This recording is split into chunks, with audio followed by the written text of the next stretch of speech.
फाशीचा दिवस उजाडल्यानंतर मला सकाळ मला भगतसिंह उठले आणि मला त्या कारागृहातच अशा प्रकारचा जोर बैठका काढायला सुरुवात केली भगतसिंहाने.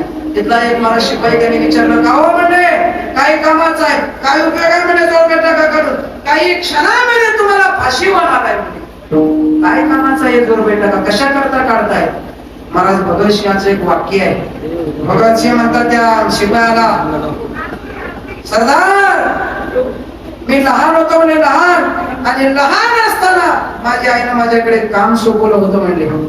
रोज मी आई करता फुलं आणत होते म्हणजे देवपूजा करता फुलं. रोज मी फुलं आणायचो, आईला देवपूजा करता द्यायचो. एके दिवशी मी फुलं आणली, आईच्या हातावर ठेवले.